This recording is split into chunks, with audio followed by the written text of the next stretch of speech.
lang. Boy, baba mo konti. Sir, naka-green, sir, naka-green, sir. Nandiyan na, katabi ko.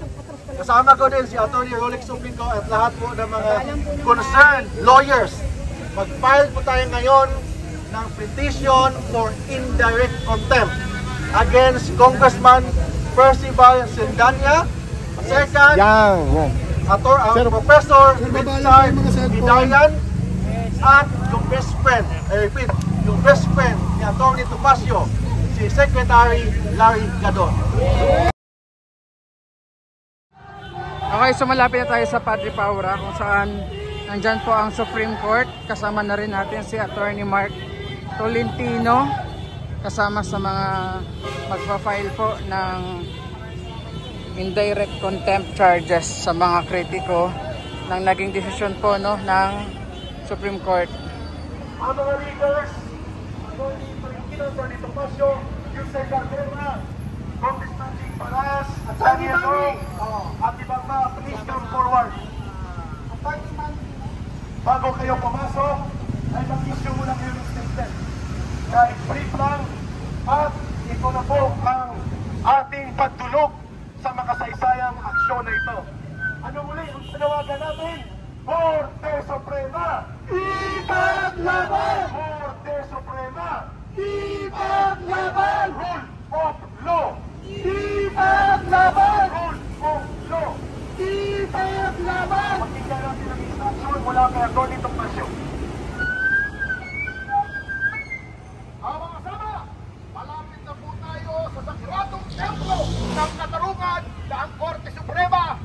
Panawagan po, wag po tayo masyado magingay, magbibigay po tayo ng statement kung may media. Ngunit, ang pakailangan po natin dito ay ipakita ang ating suporta sa mga maestrado at sa punong maestrado ng Korte Suprema na naniniwala tayo tama ang kanilang ginawa at walang kakwenta-kwenta ang mga magkikos laban sa kanila.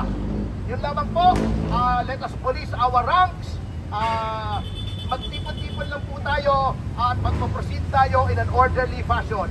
Mabuhay ang sambayanang Pilipino! Mabuhay! First message. Hello. Ready na yung pag-file natin ng petition to declare.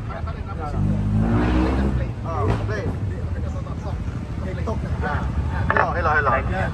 Ready na yung pag-file natin, yung petition natin. Inanda namin ni Atty. Topacio, ni Atty. Rolex Suplico. Ready na pag-file namin ngayon. Indirect contempt against Congressman Percy Sendanya, against Richard Hidayan, Professor Hidayan, and of course, yung best friend ni Atty. Topacio, si Secretary Larry Gadon. Ready na tayo to defend the integrity of the Supreme Court. As lawyers and as officers of the court, we have the obligation to defend the highest chamber of the land, the Philippine Supreme Court. Ayun. Yusek Garcera, final message before we move inside the Supreme Court. Thank you, Atty. Tolentino. Hello. In behalf po of Duterte Youth Party List na ibinoto ng 2.3 million na Pilipino para maging boses nila dito ngayong araw na ito, tayo po ay nagpapahayag ng suporta sa ating Korte Suprema dahil pag wala pang sumuporta sa Korte Suprema, mawawala na ang rule of law sa bansang ito. Yung mga bumabanat sa Korte Suprema, lalo na yung mga abogado, dapat silang makasuhan dahil sila ay officer of the court. Officer of the Supreme Court sila pero binabanatan nila ang Korte Suprema. Pero hindi naman natin sila narinig na nagsalita nung ayaw tanggapin yung impeachment complaint ng Duterte Youth Party List laban kay Bongbong Marcos sa Kongreso. Kaya tayo po'y naririto ngayon kasama ang maraming Pilipino, kumakatawan sa milyong-milyong Pilipino sa pagsuporta ng sambayan ng Pilipino sa ating mga justices ng Korte Suprema. Ang kanilang ginawa, appointee man ni Bongbong, appointee man ni Aquino, appointee man ni Duterte, sila ay magkakasama lahat, unanimous, sa pagsuporta na ang ginawang impeachment kay Sara ay unconstitutional at kailangan po nating suportahan lahat yan. Maraming salamat, Congressman King, Kado Paglinawan. Let's go now. Let's proceed. Sumot mga kapatid! Korte Suprema! Okay, diretso na. Korte Suprema. Rule of law. Rule of law.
Yan.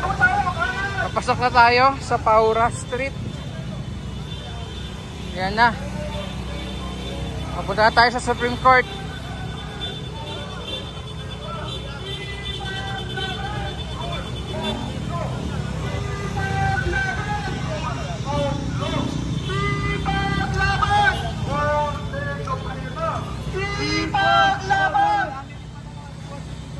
Okay. Attorney Mark Tolentino, Attorney Topacio, Congressman Jing Paras, Dado and Yusek Cardema. Forward, please.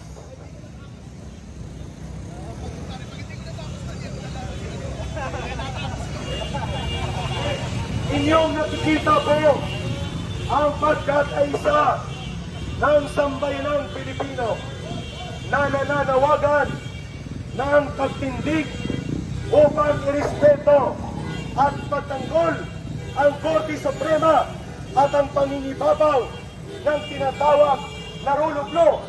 Korte Suprema, ipaglaban! Korte Suprema, ipaglaban! Rule of law, ipaglaban! Korte Suprema, ipaglaban! Rule of law, ipaglaban! Forward tayo mga kababayan! Forward po tayo! Nasasaksihan ninyo ang mapayapang pagtitipon-tipon ng mga mamamayan. Ito po ay panawagan ng pagkakaisa ng taong bayan na dapat mangibabaw ang saligang batas. Ang panawagan ng taong bayan, Korte Suprema, ipaglaban! Korte Suprema, ipaglaban! Rule of law, ipaglaban! Rule of law, ipaglaban! Korte Suprema, ipaglaban!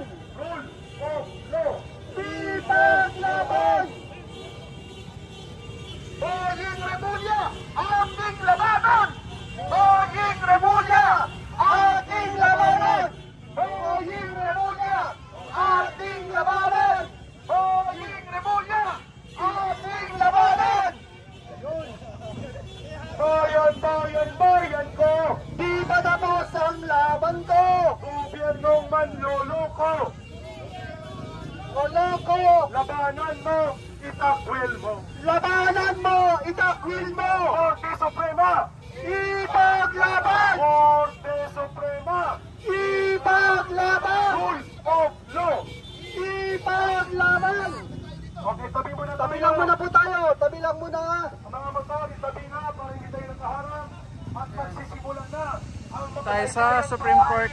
at pagdulog sa Korte Suprema. Attorney Topacio, your announcement.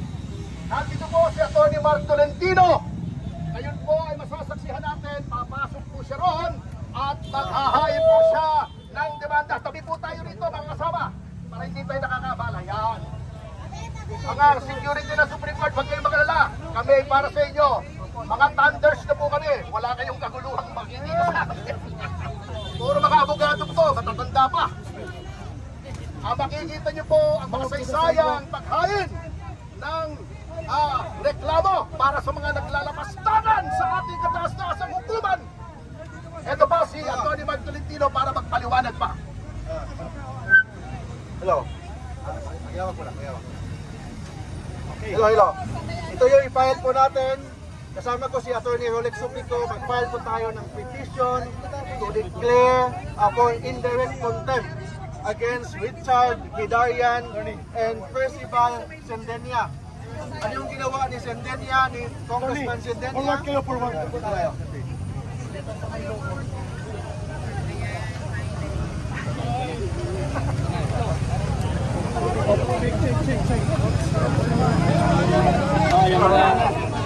Maliliit lang kami doon sa gilid-gilid na kami. Maliliit.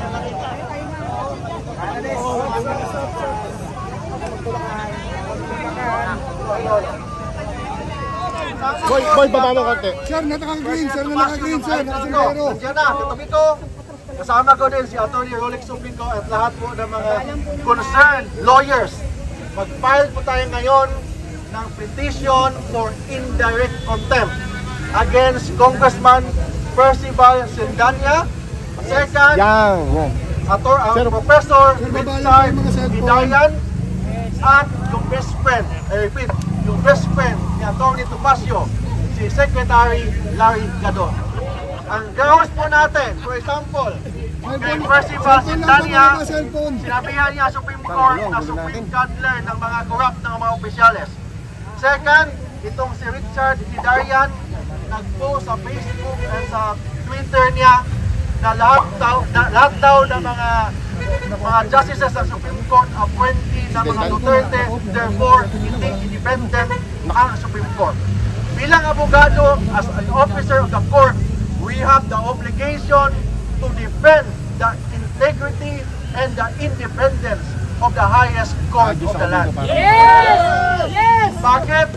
Kasi kung wala ng credibility ang Supreme Court, wala ng matirang justisya sa Pilipinas.